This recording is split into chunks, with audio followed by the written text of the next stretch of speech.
Halo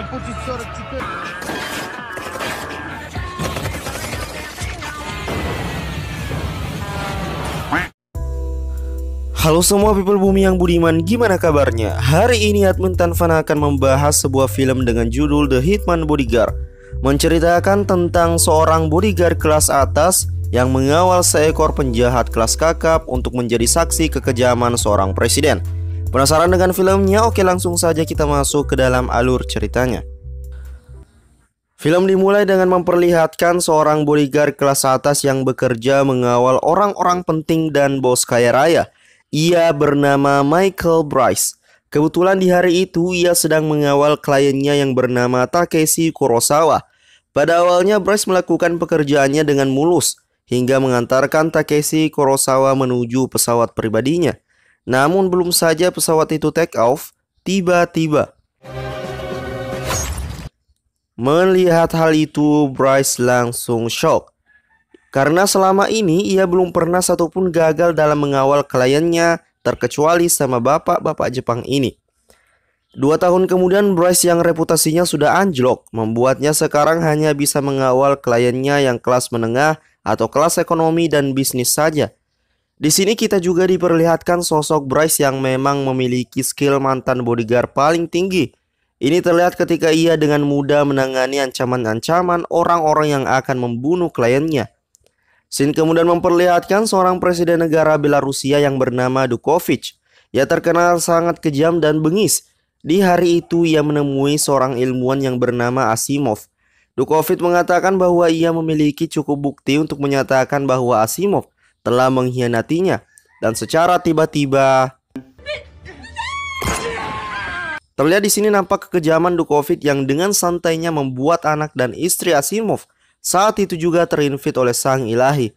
Tak beberapa lama kemudian Asimov dibawa ke majelis pengadilan kota Den Haag untuk bersaksi atas kejahatan serta kebengisan Dukovich selama ini. Namun penonton sudah tahu lah gimana endingnya. Tuduhan dan bukti-bukti Asimov ditolak yang membuatnya harus kalah dalam persidangan itu. Sebagai negara yang demokrasi, sebenarnya sudah banyak warga yang ingin bersaksi atas kejahatan yang dilakukan Dukovich. Namun sama halnya dengan Asimov, mereka tumpul akan bukti-bukti. Dan selain itu banyak anak buah Dukovich yang membantai mereka sebelum suara mereka diutarakan di meja pengadilan. Para Interpol kemudian memiliki sebuah cara di mana mereka menyuruh seorang pembunuh bayaran yang sangat profesional untuk menjadi saksi atas kejahatan Dukovich. Ia bernama Darius Kincaid. Kincaid sebenarnya menolak permintaan Interpol. Namun karena ia diancam bahwa istrinya akan ditahan, akhirnya ia menyanggupi permintaan Interpol.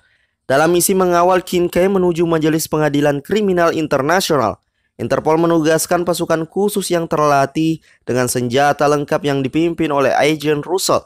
Namun belum lama mereka menaiki mobil, iring-iringan tersebut tiba-tiba diserang oleh para anak buah Dukovich. Singkatnya semua pasukan khusus mati terbunuh dan menyisakan Kincaid dan Agent Russell. Setelah kejadian itu kemudian diperlihatkan aksi dari Kincaid yang dengan santai tapi barbar menghabisi semua anak buah Dukovich seorang diri.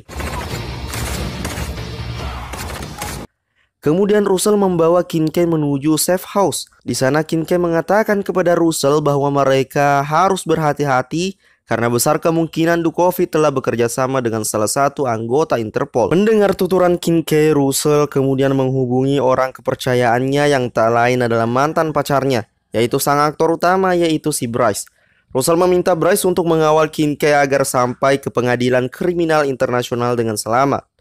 Di sini Bryce yang masih sayang dengan mantannya pun mengiyakan permintaan Russell. Scene kemudian menunjukkan seorang direktur Interpol yang bernama Jean Foucher, yaitu orang yang telah bekerja sama dengan Dukovich dan dialah dalang yang telah memberitahukan keberadaan Kincaid kepadanya. Tak lama kemudian Bryce pun datang ke safe house.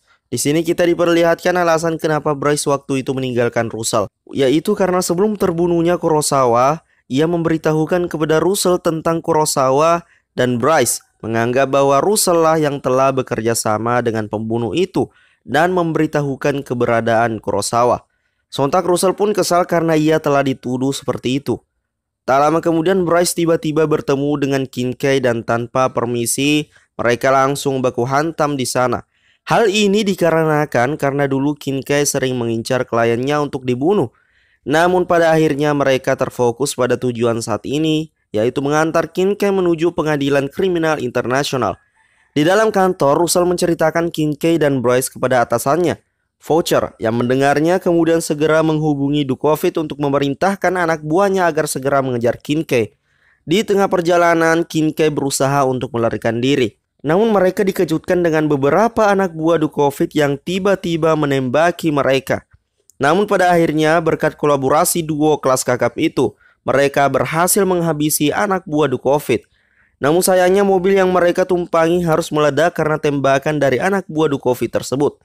Namun untunglah rombongan dari Biarawati tiba-tiba lewat dan mereka berdua kemudian menumpang untuk menuju ke Amsterdam, yaitu rumah di mana Bryce dulu tinggal. Sesampainya di Amsterdam, Kim K kemudian bercerita kali pertama ia berhasil membunuh seseorang. Saat itu ia masih berusia 16 tahun. Ia mengungkapkan alasan ia membunuh karena orang itulah yang membunuh ayah kandungnya. Dan yang lebih mengejutkannya adalah Kim K selama ini telah menghabisi setidaknya 250 jiwa. Gila. Singkat cerita, mereka pun sampai di rumah lama milik Bryce dan kemudian Kim K diam-diam kabur dari Bryce. Namun Bryce berhasil menemukannya dan malah berhasil menyelamatkan nyawa Kim K yang diam-diam akan dibunuh oleh anak buah Dukovic dari belakang. Mereka pun akhirnya bertemu kembali dan di sini Bryce bercerita tentang masalah Russell dan Kurosawa. Mendengar hal itu, Kim K pun terbahak-bahak. Hal itu karena ternyata yang telah membunuh Kurosawa dulu adalah Kim K sendiri. Ia bercerita bahwa Kurosawa merupakan incaran para pembunuh bayaran karena sikap serakah dan korupsi yang telah ia lakukan. Bryce yang mengetahui Kim K yang membunuhnya pun sangat marah yang membuat satu pukulan keras dilayangkan ke wajah Kim K. Singkat cerita, Bryce kemudian memutuskan untuk pergi duluan. Namun anak buah Dukovic yang lain tiba-tiba datang dan menyerang Kim K.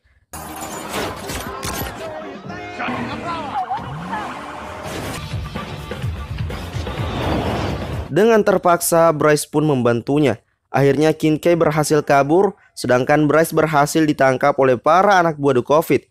Singkatnya, Bryce dibawa di suatu tempat lalu disiksa dan dipaksa untuk memberitahu keberadaan Kim K saat ini. Kim K yang tahu bahwa Bryce yang telah menolongnya mengorbankan diri untuk ditangkap, akhirnya tiba dan kemudian menghabisi para anak buah Dukovic dengan membabi buta.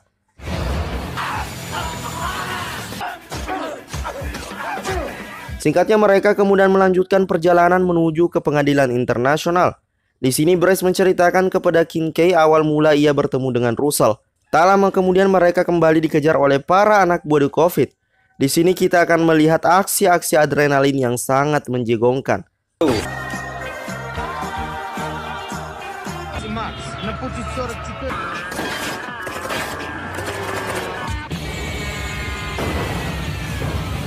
Setelah mereka berhasil menghabisi para anak buah Dukovic, akhirnya mereka sampai di pengadilan internasional tepat waktu.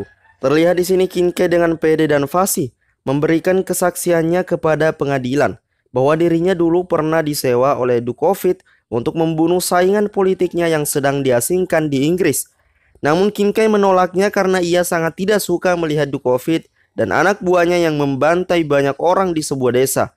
Kim K juga memberikan foto-foto bukti kekejaman yang dilakukan oleh Dukovic yang membuat semua orang tercengang dan syok melihat kesaksian Kim K. Begitu juga dengan Dukovic sendiri. Ia yang sekarang tidak bisa melakukan apa-apa lagi akhirnya merasa dirinya sudah kalah. Aksi terakhirnya ialah dengan menyuruh anak buahnya untuk menyerang gedung pengadilan dengan sebuah bom yang dimasukkan ke dalam truk kontainer. Mengetahui hal itu, Voucher yang sedari awal mengkhianati dengan bergabung dengan Dukovic pun akhirnya pergi dari gedung itu. Russell yang curiga melihatnya lantas mengikutinya dan terjadilah baku hantam di antara mereka. Di sisi lain, anak buah beserta truk kontainer yang berisi bom baru saja tiba di gedung pengadilan dan siap menyerang.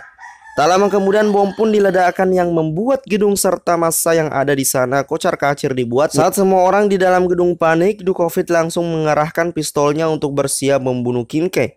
Namun dengan sigap Bryce meloncat dan menyelamatkan Kim K.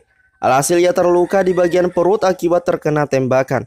Ia kemudian menyuruh segera Kim K untuk memburu Dukovic yang sudah kabur. Kim K yang memburu Dukovic terus saja dihalangi oleh anak buahnya. Namun ini bukan masalah besar. Pada akhirnya ia sampai di atas gedung dan di sana terdapat Dukovic yang sedang menunggu helikopter jemputan dari anak buahnya. Sementara itu, Russell berhasil dicekik oleh Voucher dan hampir membuatnya tewas. Namun tiba-tiba Bryce datang dan langsung menembak Voucher hingga terinfit. Berlanjut di atas gedung, di mana Djokovic melambaikan tangan kepada anak buahnya, bukti bahwa ia berhasil selamat dan segera meminta bantuan. Namun tiba-tiba dari belakang muncul Kincaid yang langsung menembaki mereka hingga terjatuh. Sekarang tinggallah Kincaid dan juga Djokovic yang saling berhadap-hadapan. Kincaid kemudian menembak kaki Djokovic dan menyudutkannya di pojok gedung. Kincaid kemudian menjelaskan kepada Djokovic bahwa ia hanya mau membalaskan dendam Bryce dan itu artinya ia hanya mau menembak Djokovic dengan satu tembakan dan selebihnya ia mendorong Djokovic hingga terjatuh dan langsung terinfit juga oleh sang ilahi. Di lain sisi, Bryce dan Russell nampaknya terlihat sudah semakin dekat lagi dan sekarang Kincaid kembali di penjara untuk meneruskan hukumannya. Namun setelah beberapa bulan kemudian Kincaid berhasil kabur dari penjara dan menemui istri tercintanya untuk merayakan hari ulang tahun pernikahannya dan film pun berakhir. Jadi gimana menurut kalian untuk alur film kali ini? Pesan yang dapat kita ambil adalah janganlah menjadi pemimpin yang zalim, apalagi mengambil sesuatu yang bukan haknya. Ingat, Tuhan tidak tidur dan Maha mengetahui apa yang kita kerjakan. Setiap sesuatu pasti ada ganjarannya. Saya Admin Tanfan pamit undur diri dan terima kasih.